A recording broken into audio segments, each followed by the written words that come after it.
So, because my heart is heavy, and because I know it comes right back around to the healing of Jesus Christ, but it also starts with the curse of Eve, and the fact there are people who are lined up saying that they wish they had the curse of Eve, so they could present a certain way or be considered a certain type of person. And the women, especially on Twitter, I guess aren't having it. They're saying that, hey, you're not allowed to just waltz in here and claim that you're, one of us, is what they're saying. And it makes me feel bad for everybody because I feel like women aren't able to articulate what's really happening emotionally, but it really does, I believe, boil down to the curse of Eve.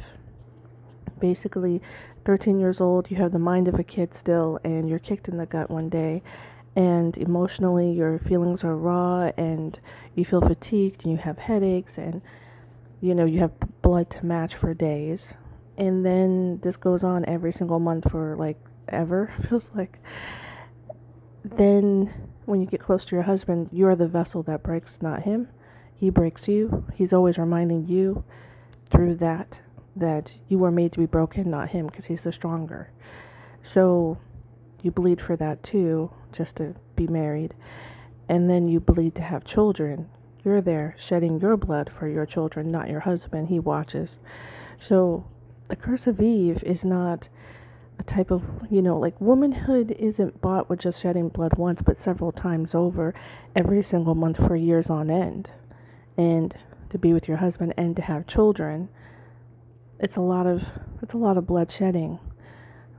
It's not lipstick, it's not superficial, it's a lot of emotional things happening.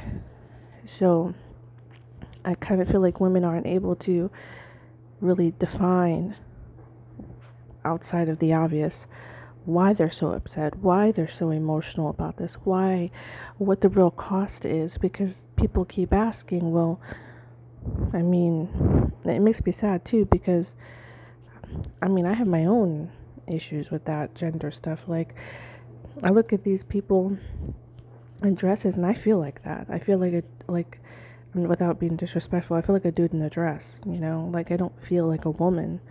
And so I never have.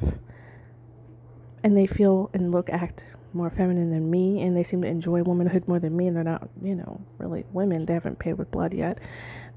Nor that shedding of blood once really wouldn't be the payment, let's be honest. And I feel kind of bitter, but I know that's coming from a hurt place. Somebody who's kind of had to look down the barrel of, this can't go on forever, and it has. So, God has really worked through me, but I think that this has really opened my eyes to how many hurt people there are out there, especially women, and what's demanded of women, and especially young women. The fact that they want to escape womanhood makes sense.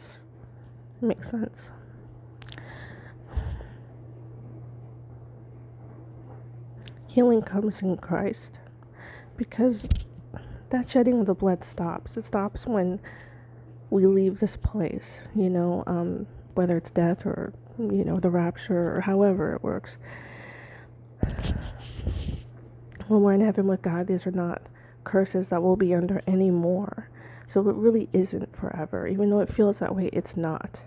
So I'm hoping that encourages and uplifts people, and, outside of needing to stomp somebody else in the ground in order to make yourself feel better, or to, hurt people because you've been hurt and not really understand why. Maybe it's time we understood why we're hurt, and nothing's going to change. Nothing changed for you. Your body's always reminding you of who you are and what you are, and it won't change for anybody else, no matter how hard they try. But hurting people doesn't help, and it might mean that's because we're hurt. Maybe there's something as a whole all women are suffering from that maybe we haven't really come to terms with, because, man, these women are really nasty.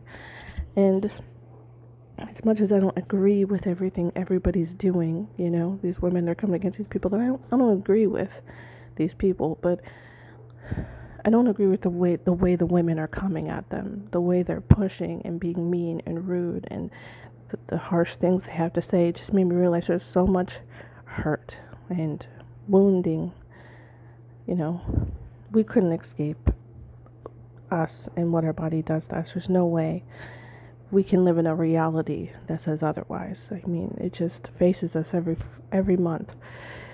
So the point of the video is, in Christ, all things are healed, psychologically, emotionally, but a lot of things are revealed, and it's not forever. It's not forever.